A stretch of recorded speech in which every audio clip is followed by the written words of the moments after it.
बिहार के लोगों को 10 लाख का वादा करके फंस गए हैं उप मुख्यमंत्री तेजस्वी यादव। जी हां, राष्ट्रीय जनता दल ने सरकार में आने के पहले ये वादा किया था चुनाव के वक्त कि हम 10 लाख नौकरी देंगे, और जब सरकार नीतीश कुमार के साथ उनकी बनी 1 महीने पहले तो उन्होंने फिर कहा कि हाँ हम नौकरी देंगे। और अब नतीजा ये हो रहा है कि आए दिन राष्ट्रीय जनता कार्यालय के पास, लालू यादव के आवास के पास जमकर हंगामा और शोर शराबा हो रहा है, क्योंकि जिन लोगों को नौकरी की आस है और जिन लोगों का नौकरी किन्हीं न किन्हीं कारणों से फंस गया सरकारी कामकाज में, तो वो अब आए दिन ऐसे प्रदर्शन करते हैं। अब आपको एक तस्वीर हम दिखाते हैं। देखिए आरजेडी कार्यालय के बाहर की तस्वीर है ये। देखिए किस तरीके से यहाँ भीड़ जुटी है, नारेबाजी, हंगामा, और इनकी मांग है, इनकी भी नौकरी की ही मांग है। इधर अब देखिए किसकी क्या मांग है ये सुनते हैं। क्यों आए भाई?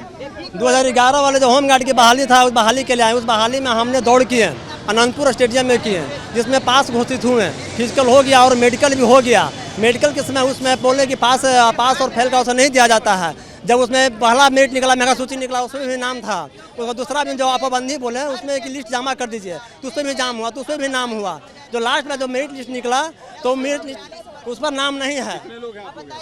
हम 288 लड़का था सर। मतलब आप लोग, जो मुझे समझ में आ रही है कि आप लोग 288 लोगों का आप लोग ने फिजिकल पास किया था होमगार्ड के लिए 2011 में, लेकिन मेरिट लिस्ट में आपका नाम नहीं आया। और आप तो 10 साल से आप लोग ऐसे ही दौड़ भाग कर रहे हैं। हाँ, 10 साल से ऐसे हम लोग दौड़ भाग कर रहे हैं गरीब अवस्था से, और किसी तरह से करके किस आज से यहाँ पर आए? जनता दरबार में तेजस्वी यादव जी बोले थे कि बेरोजगार को रोजगार दूंगा, और हम लोग को मिला हुआ रोजगार छिना रहा है। इसके चलते कहा था बेरोजगारों को। हाँ बोले थे, तो इसके लिए हम लोग को मिला हुआ रोजगार छिना रहा है। इसके चलते जो है ये तेजस्वी जी इस पर विचार करके हम लोग को रोजगार दें। अच्छा, रोजगार मांगने हैं। तेजस्वी यादव ने कहा था बेरोजगारों को रोजगार देंगे, सो बेरोजगार पहुंच गए तेजस्वी यादव के दरवाजे पर, ये कहने कि भाई हमें रोजगार दीजिए, 11 साल से हम भाग रहे हैं, होमगार्ड की बहाली करवा दीजिए, हमारी नियुक्ति करवाइए, और इसको लेकर ये पूरा हंगामा है।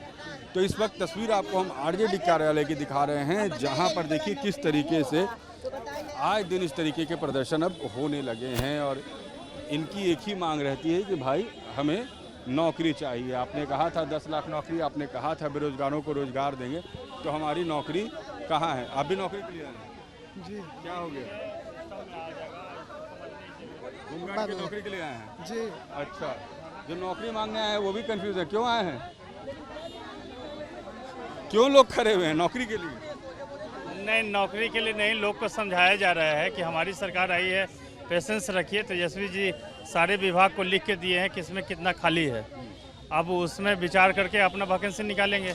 अभी तो मेंटल वाले में उद्घाटन में गए थे तो 60,000 नौकरी का वादा किए हैं। मतलब इन लोगों को लग रहा है अभी सरकार बनी है तो तुरंत में जो नौकरी का वादा हुआ हाँ, है। इनको पेशेंस नहीं है, लेकिन हम लोग कह रहे हैं कि आप पेशेंस रखिए।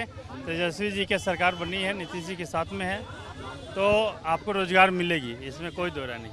देखिए तो ये तस्वीर सामने आती है जब आप चुनाव में वायदा करते हैं, और वायदा करने के बाद आप जब सरकार में आ जाते हैं तो लोग कहते हैं वायदे का क्या हुआ। अब जनता पहले वाली नहीं रह गई, अब जनता जागरूक हो गई है।